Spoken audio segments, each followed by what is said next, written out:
Hi viewers, Thirugnana Sambandha கதையில போன வீடியோல சிவகணங்கிட்ட சிவன் பொற்காசு கொடுத்துருந்ததையும் அதை வாங்கிட்டு போய் திருஞான சம்பந்தர் அவங்க அப்பாட்ட கொடுத்ததோட பார்த்திருந்தோம். அதோட தொடர்ச்சியை இப்ப பார்ப்போம். திருஞான சம்பந்தர் திருசாத்தமங்கை அப்படிங்கிற ஊருக்கு போறாரு. அங்க திருநீல நக்கநாயனார் அப்படிங்கிறவரை பாக்குறாரு. அங்க அயவந்திங்கிற ஒரு சிவன் கோயில் இருக்கு. அந்த சிவன் கோயில்ல திருமலை கொன்றி அப்படிங்கிற திருப்பதியத்தை பாடுறாரு. அதுல திருநீல நக்கநாயனாரையும் குறிப்பிட்டிருக்காரு. இதுக்கப்புறம் திருச்செங்கோட்டுக்குடிக்கு போறாரு.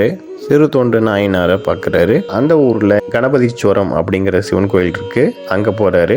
அங்க பைங்கோட்டு புன்னை அப்படிங்கிற திருப்பதியத்தை பாடுறாரு.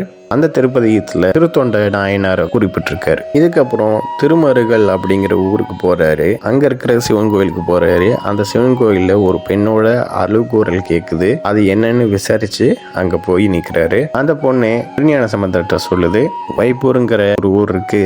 அங்க இருக்கிற தலைவர் பேரு தாமன். அவரோட மகள் தான் நானு. அவருக்கு மொத்தம் 7 பொண்ணு. அதுல கடைசியா இருக்கிற பொண்ணு தான் நானு அப்படின்னு சொல்லிட்டு திருஞான சம்பந்தர்கிட்ட அவங்க சொல்றாங்க. அந்த பொண்ணுக்கு பக்கத்திலேயே ஒருத்தன் இறந்து கிடக்குறான். அந்த இறந்து இருக்கிறவரை காமிச்சு, என் தந்தைக்கு மருமகன் உறவு முறையாகுது. இவருக்கு என்னோட முதல் அக்காவை கல்யாணம் பண்ணி கொடுக்கறதா என்னோட தந்தை வாக்கு கொடுத்துருந்தாரு. ஆனா அதுக்கப்புறமேட்டு பெரிய செல்வந்தன் வந்த உடனே அவருக்கே என்னோட அக்காவை கல்யாணம் பண்ணி வச்சிட்டாரு. இதே மாதிரி 6 பொண்களுக்கும் ஏமாத்தி வெளியிருந்து வந்த செல்வந்தர்களுக்கே கல்யாணம் பண்ணி வச்சிட்டாரு. என் தந்தை ஏமாத்துறது தெரிஞ்ச உடனே இவரை கூப்பிட்டுட்டு நான் ஊரை விட்டே ஓடி வந்துட்டேன். இந்த கோயில நாங்க திருமணம் செஞ்சுக்கலான்னு முடிவு பண்ணியிருந்தோம். ஆனா இரவு நேரமா இருக்குது, ஓய்வு எடுத்துட்டு காலம்பரை கல்யாணம் பண்ணிக்கலான் இருந்தோம். ஆனா பாம்பு கடிச்சு அவர் இறந்துட்டாரு. அதனாலதான் சிவன்ட்ட நான் முறையிடுறேன் அப்படின்னு அவங்க அழுதுட்டே சொல்றாங்க.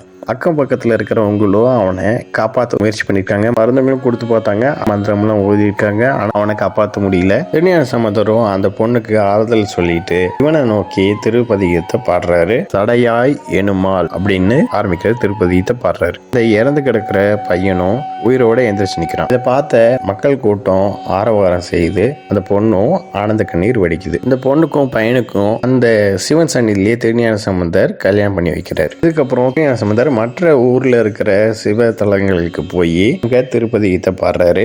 இதுக்கப்புறம் திருத்தொண்ட நாயனார் திருஞான சம்பந்தரை பாக்குறாரு. திரும்பவும் தன்னோட ஊருக்கு வர சொல்லி அழைக்கிறாரு. திருஞான சம்பந்தரும் திருச்செங்கோட்டுக்குடிக்கு போறாரு.